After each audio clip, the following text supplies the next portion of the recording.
With Valentine's Day upon us, it is time to wrap up this event, talk about all the quests that are out there, how can you guys get to 100 out of 100, which quests you should keep an eye on and work on the hardest now.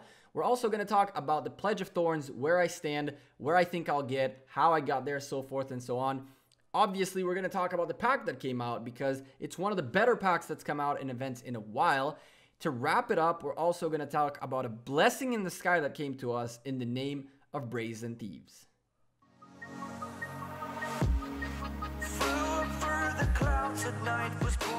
Hey there YouTube, welcome back to the Gekko. Another day, another video for you guys. Happy Valentine's Day. It is time to talk about the event. It is time to wrap it up. The 100 quests are out. Now it is time for the final push to get that Pledge of Thorns to that higher level. Get this skin, get all the sculptures you want, and many other things. So let's start this video by talking about the 100 quests that came out in the Love Beacons section. If you guys like these types of videos covering all these events, all that good stuff, make sure you smash the like button and subscribe. Turn on the notification so you get a bell every time I upload a new video. Did you hear the difference in the words? Let me know if you heard my dyslexia in the comments down below. Anyway, day 5 came out. Pretty straightforward. Everything we expected. It's all about guardians and runes, teamwork, just getting gifts, and resource output. Pretty much click on these guys to get resources and go gather resources. That's pretty much it. A quick tip for you guys for the Protect the Holy Site quests. Collecting runes doesn't mean you gotta collect 15 different ones. You can collect the same one over and over and over again. And if you really want to make sure you don't have to walk a lot, send whatever march you have to whichever holy site you want. Go grab a rune from the holy site, and what will happen is just like I explained to you guys with the chocolate event, it'll take you back to the site, and then you just gotta walk back and forth from there. Or if you're online and watching this, click on the thing again, and that's that. So you only need one rune really 15 times. Other quests that you really got to keep an eye on to make sure you don't snooze on are in day 2 city defense, where in city defense 300 barbarians is not that hard, but it's also not simple. It's going to take you some time, so don't procrastinate this one. You also don't want to procrastinate barbarian invasion because 30 barbarian forts takes time, okay? You're going to need some friends to help you. If you are running them back to back to back to back, this can take you 5-6 hours of just back to back non-stop. So this is going to take you a while. Make sure you guys are on point with these two. I finished them, thankfully, got all the nice gold keys. And if you didn't finish your city defense, you're actually in luck.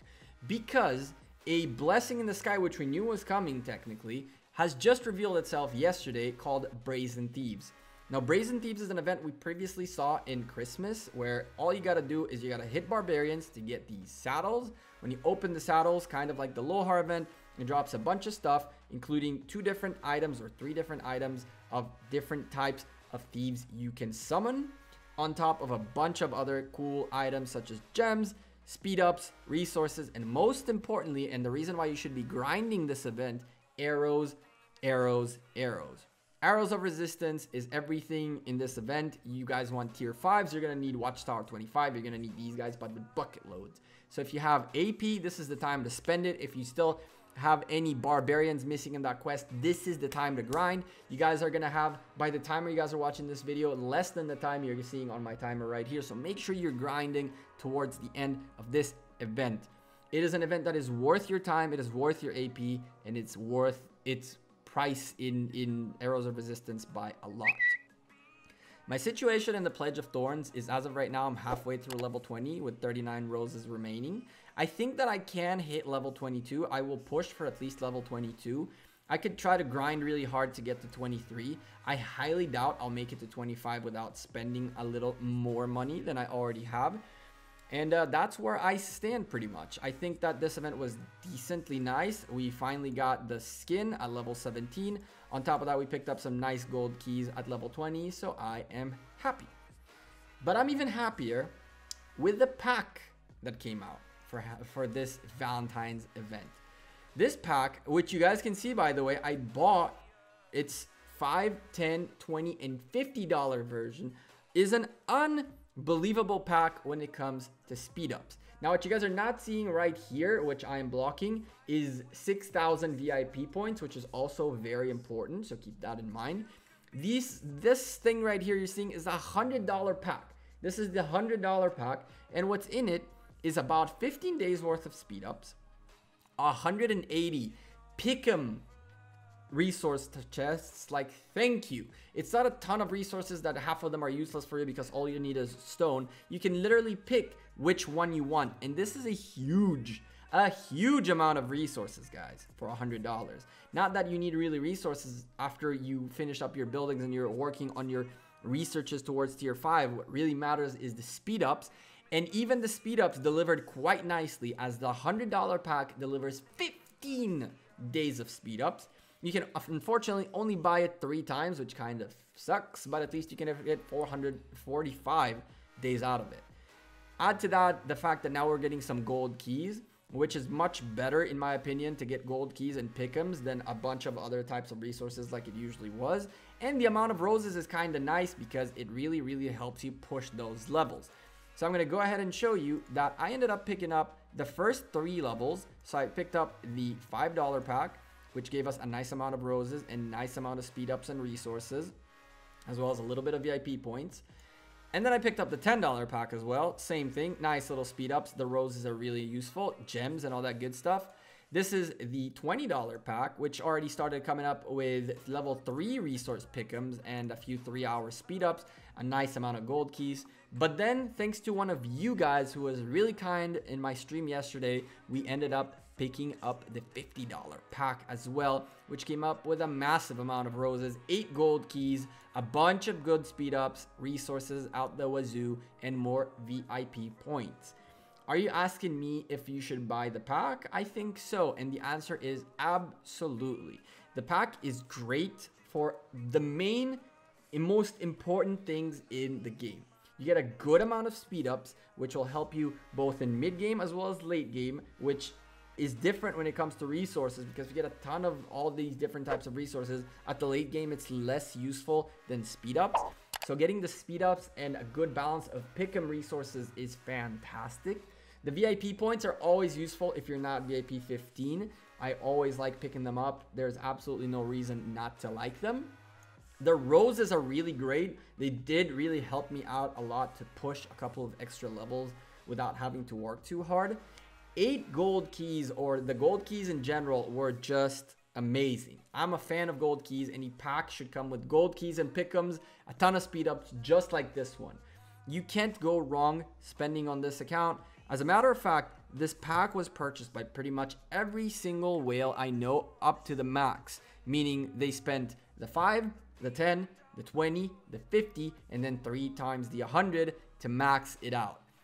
I honestly think that this is one of the better packs that we've seen in a long time. I think they've learned their lesson by giving us pick 1 chests rather than a ton of different types of resources, which then cluttered the whole point of it, and kind of they made it so that we get a little bit more gold keys, a little bit more speed ups.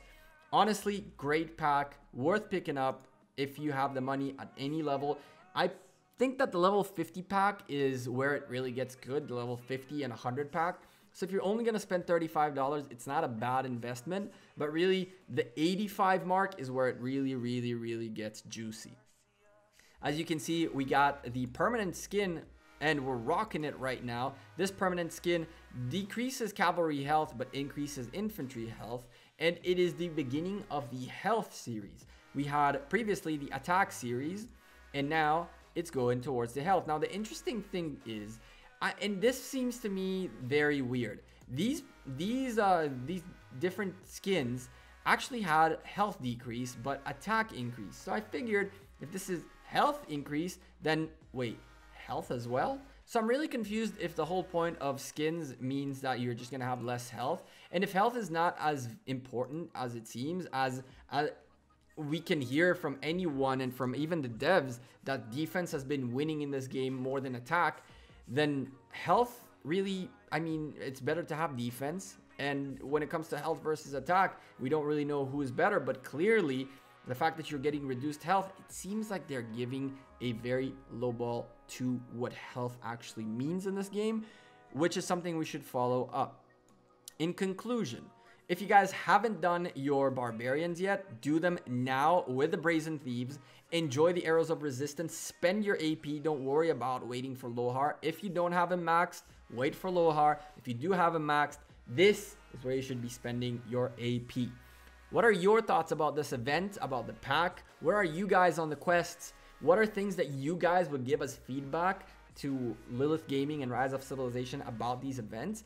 Leave me a comment down below. Let me know. I'd really like to hear your thoughts. Anyway, I'm the Gekko. I'm out of here. Thank you guys very much for watching this video. I hope you guys have a wonderful Valentine's Day. If you're alone like me, it's not that big of a deal. Don't make a big deal out of it. If you have a relationship, go cherish it. Go have fun with your beloved and have a great day. I'll see you guys on Saturday on the stream. Tomorrow we have one more extra video. I'm going to introduce to you guys a new account that I started, and it should be very exciting. So I'll see you guys tomorrow, and if not tomorrow, for sure on Saturday. Have a great rest of your week. Stay positive, keep grinding, work hard, smile more, think only positive, be positive, and positivity will come to you. Until the next time, I'll see you guys. Peace.